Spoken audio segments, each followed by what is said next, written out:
In this video, I'm going to show you how to clean the washable alive air filters. That's the pre-filter and the electrostatic grid. And some basic things, we suggest you clean it once a month, minimally. In most homes, you'll find that it gets pretty dusty and dirty after a month's use.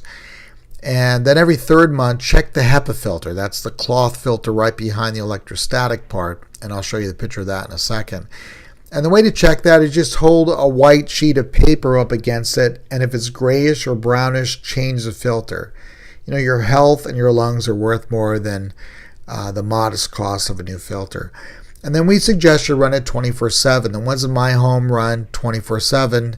I've got one that's been running over 6 years here, and it's rated for over 100,000 hours on the fan motor, so it's no problem running it all the time. What you'll need to clean these two filters is a little dollop of dish detergent. Don't use dishwasher detergent. And then warm water in a tub or a large sink. Avoid using hot water because the heat will actually warp the shape of the pre-filter. And there's no need to wipe down the electrostatic grid. And I'll show you why in 1 second. The electrostatic grid had these really fine little wires, a number of them. This is a close-up view of it. You won't even see them when you take it off initially unless you look closely. And those can break easily if you're wiping it down. So once you put it in the warm water with the detergent and let it soak, there won't be any reason to wipe it down. One other note, if you open it up and you notice there's a white powder inside the machine, that's usually caused by water in the air from minerals and chemicals and often from humidifiers. These can clog any air purifier and they can pollute the air. You don't want to breathe those in, so if you have a humidifier, try to use distilled water whenever possible. Okay, now let's remove the cover.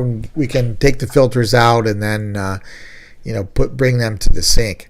To remove the cover is very easy. Just face the front, and on either side of the faceplate toward the bottom, there's two little tabs, and just press on both of them at the same time, and the bottom of the cover will open, swing up, and then you just lift it off the top.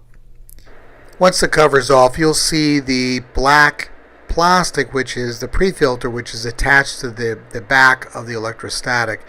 And you just grab that unit with the right and the left hand on either side, and it'll just pop right out. And then you can separate the two. You'll see the little tabs that where you can easily take the pre-filter off, and then we're going to take it to the tub.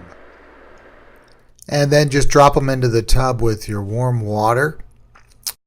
Okay, then you're going to add a little bit of soap, the dishwashing liquid to it, and then once you got the soap in there, you're going to let it soak for about 30 minutes, and then afterwards just rinse it with a shower head and let the filters dry completely, which might take a couple hours even, but just leave them in there, leave them somewhere they can dry in the sink or something. And then you're going to install the filters in the reverse order by which you put them in. Electrostatic first, then the pre-filter, and then putting the front cover back on as well. A little hint about how to put the electrostatics in. You kind of angle them in as the picture on the left up to the top, and then they snap down at the bottom. And the right hand picture, you'll see the bottom of them have these little metal tabs, so you know it's the top and the bottom, even though it's marked pretty well on the electrostatic itself. And then simply stick the front cover back on by you kind of put the top of it on with the faceplate leaning toward you at the bottom, and then you just kind of push it down, and you'll hear both the little clips make a little snapping sound. And then because you removed the front cover and unplugged it, if you want to use the auto sensors, you're going to have to reset the sensors, which is shown on another video.